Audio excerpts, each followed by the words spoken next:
Hello, everyone. First of all, I would like to apologize for my voice. I've been here since Thursday, and it's really hard to talk to lots of people, especially when there is lots of noise around. So I lost my voice on the second day, still not recovered. The second thing I would like to say is to thank you all for showing up at 10 a.m. after the first opening party yesterday. So it's a pleasure to be talking here for the first time at HCC. I used to talk at some side events, but here it's like, accomplishment for me. And when I was choosing the topic, I was thinking about maybe talking about some L1s, maybe some L2s, maybe talk about what's happening in the industry. And then I thought it would be too depressing, so I decided to go for marketing instead and talk a little bit more about why marketing is not enough anymore, and just to understand a little bit how we got here. First of all, for people who are not familiar with what marketing is, I drew up some definitions. But essentially, it's a way to make people believe something you want to believe through deceptive techniques that are taught in business school. So here you have some other definitions as well. Essentially, when you hire a marketing team, it means that your organic growth is not enough anymore, and you actually have to present your ideas to a bunch of people that might not care about it. The goal of marketing is to make you care. And if you look at crypto, there are a bunch of things that people are looking for. So first of all, for protocols and chains, your TVL is a true reflection of the adoption that you have and of the impact you're having in the industry. Because essentially, when you go on Twitter or any analytics data websites, the first thing you're seeing is TVL. So what you want to have is to have sticky capital. Essentially, what we have seen in the past few years is that we mainly have mercenary capital, people that come on your chain or your protocol just to farm the rewards, and then they leave for a new shinier thing with a span of attention which lasts for 1 to 2 months before something new pops up. Then you can also opt for growing revenues because once again, it shows the strength of your protocol and it shows that you are actually a business. You're not a con man and you're not only financing yourself through token sales or but basically paying KOLs. So this allows you to invest in new ventures. As we have seen a few acqui-hires in the past few years in crypto, where projects would just buy another team, hire them, dismiss completely the token, and add a new business venture. Social engagement, product and brand awareness, and good metrics, it also falls in the same category about just hyping up your project, about showing that people actually care about what you're building. And in the past few years, we have seen several techniques being used. So we had KOLs, we had commissioned research, ambassadors, InfoFi, sponsoring the media, podcasts, events, and also token incentives. All of them fall in really different categories. So KOLs, it would mainly be hyping up your protocol on Twitter for commissioned research. Your goal is to get your tech in front of the people and explain to them what this technology you're building is. Ambassadors is quite a new thing. I think in the past few years, it kind of has changed a little bit because at first the ambassadors were people that were involved with your project. Now it's essentially people you don't pay and you just hire them to give them visibility, pay them in views on Twitter. InfoFi is something that has completely failed because that's how we got to the AI slop everywhere and where a lot of people from third world countries were able to make a lot of money at first, but then Twitter killed the API and it's no more available. For media, podcasts, and events, even though those are different categories, I thought that I would put them together because it's essentially brand awareness. You are not getting any users through this, but it shows that your brand is strong, that you're making revenue, and that you're actually able to support these initiatives. And finally, token incentives. It's something that has been quite popular. Essentially, you're giving your supply to people just to use your protocol, just to use your project, and essentially you see your token go to zero after that. And in all of those initiatives, I would guess one of the main problems is that you never ever finance anything that you're doing by yourself. So you're financing KOLs to produce their own content. You're financing commissioned research to write stuff about you. You're recruiting ambassadors so they can work for free, and you can give money essentially to get visibility on either in real life events or on Twitter. And I guess there are a bunch of things that worked and a bunch of things that didn't. For example, Celestia has successfully made us believe that we would make a lot of money by just taking that token through airdrops. Donald Trump made you believe that you're going to be rich and you will get tired of winning. And Ethereum made you believe that there was another alt season coming. All of those things have kind of been a deception for all of us. And I think one of the things that I want to kind of say before I go into this presentation is the fact that whatever I'm going to say, a lot of people that might be smarter than me have already tried to resolve the problem of growth and of marketing. My goal here is to talk about what I have seen throughout the last 6 years in crypto, give maybe some advice that you're free to listen or not to listen to, and essentially just give you some ideas and some case studies where marketing actually worked. Sorry, wrong slide. So first of all, one of the methods of communications that have worked in a good way, it's when you can actually identify the founder. Because this person will represent your brand, because this person will be the one who will essentially communicate and have a higher impact than your own communications, because people care about people. They don't care about your company. They want to connect to someone. They want to value someone. And here I gave 2 examples and 2 very different types of communications. On the left, we have Vitalik, who essentially has kind of steered the direction in which Ethereum has been going for the past few years, and who has also given directives to the Ethereum Foundation about what he cares about. And then after that, the roadmap for Ethereum gets updated with new things coming up. And on the right, you have Guy Young from Athena, who has been the voice of Athena since the beginning, either at events, podcasts, wherever he went. He was the one presenting things. And I think his communication, and especially for big Athena announcements, it has never been through the company account. It was always through his own personal channels or his personal involvement in communications. And it has also had a higher impact. But at the same time, when you appoint a person to be your main point of communication, when you are the one who appear to be leading a project, and I can also give the example of Brett, for example, for Mega ETH, the thing you have to accept is that you will also get all the shit for whatever happens.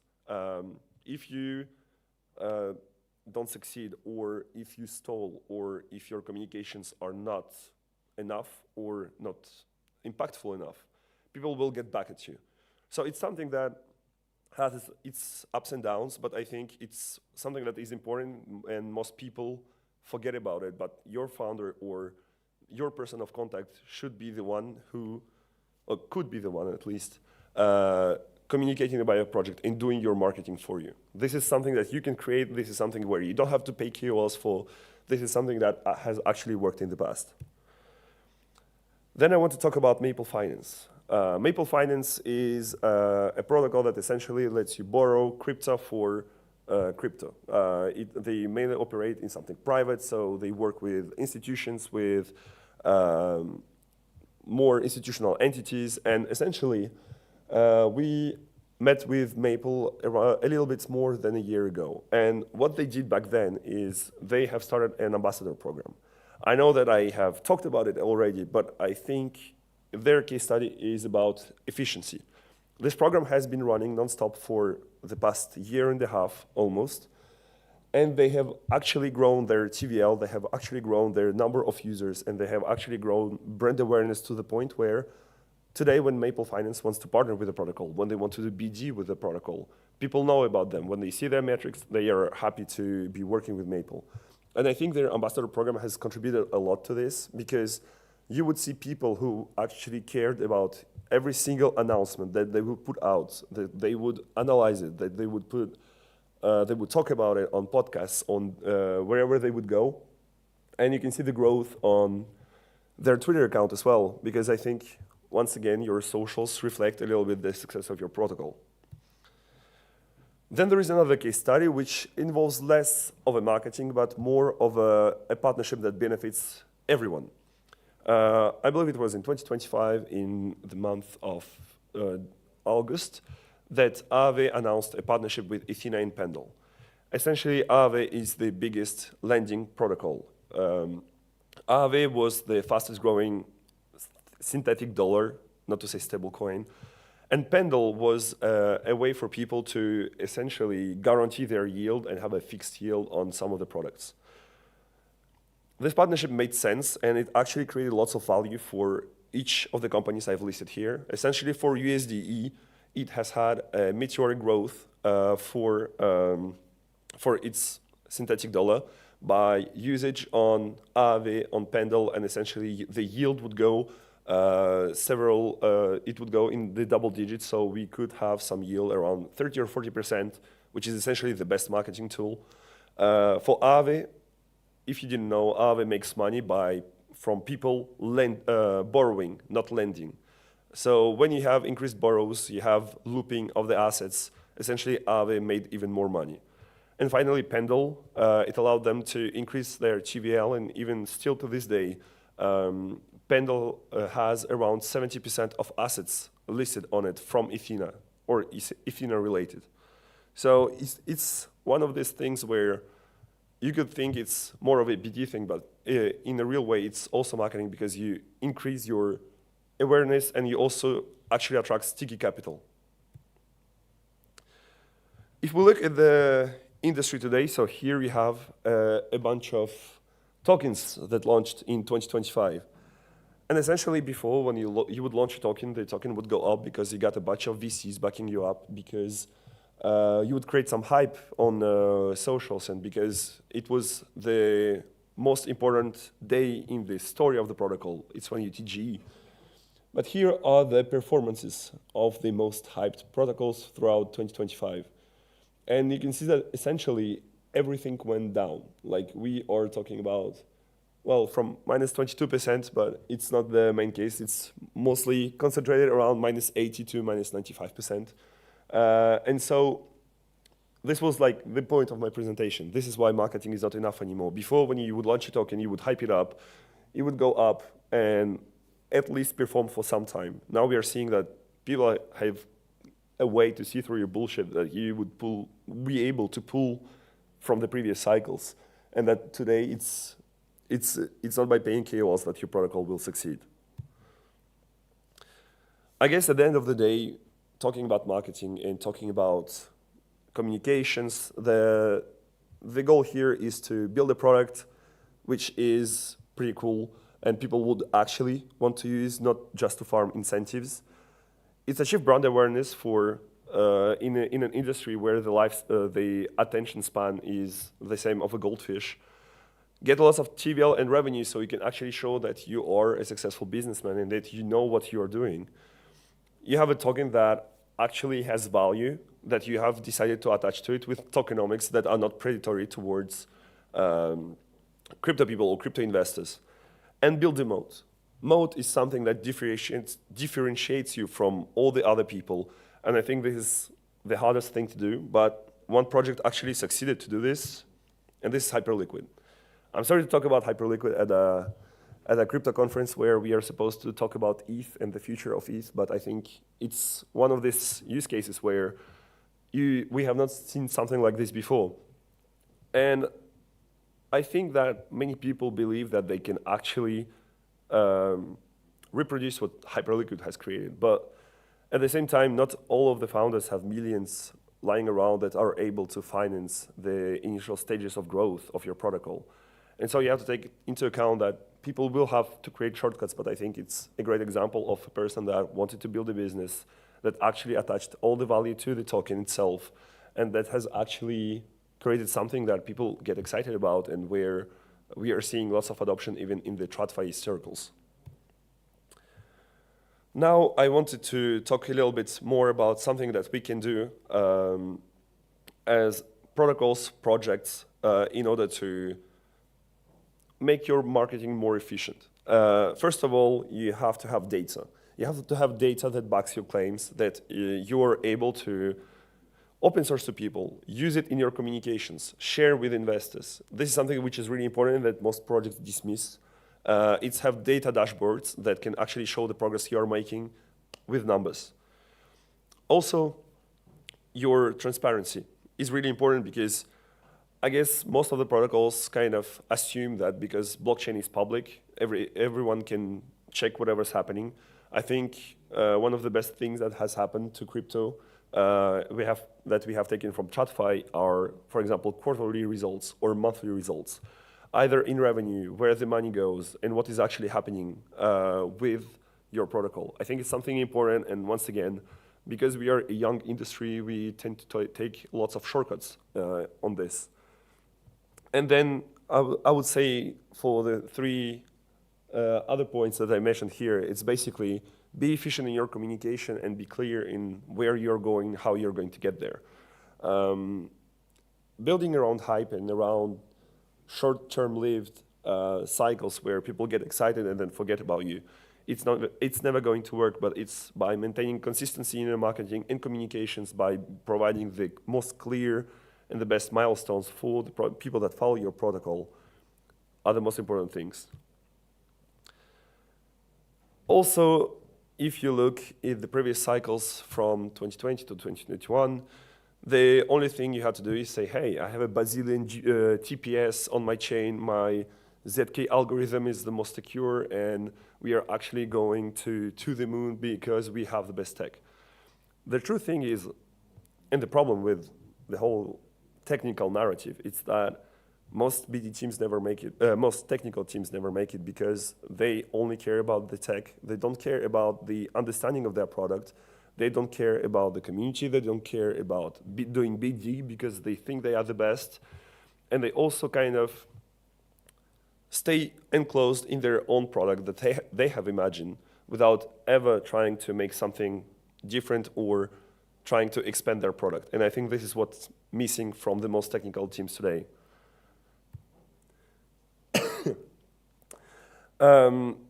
Well, this slide kind of speaks for itself, so I'm not sure if I even have to explain anything here because it's something that has worked in the past, but it doesn't anymore, so just don't pay KOLs, please.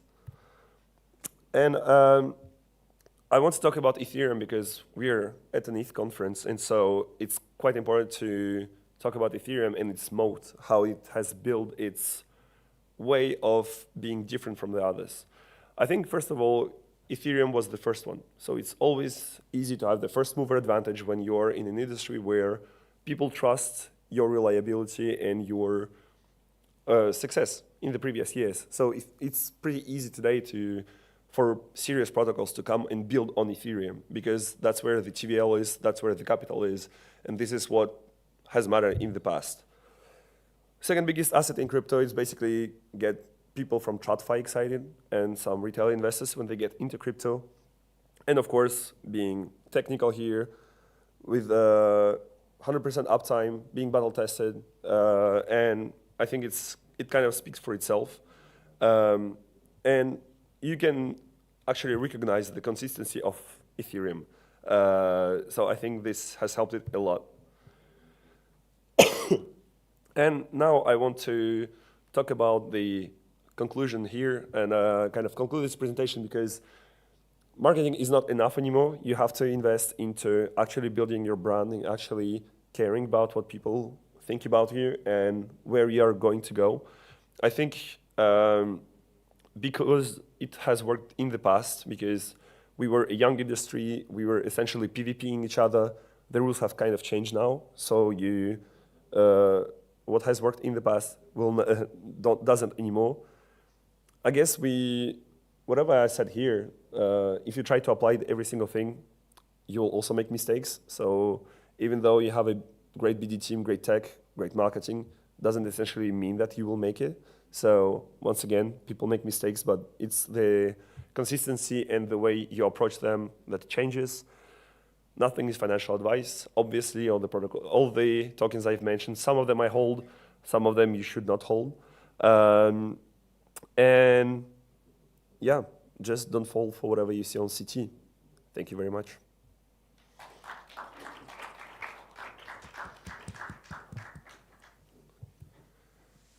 sorry, I have the last slide. If you want to get in touch with us, or if you want to basically connect or ask questions.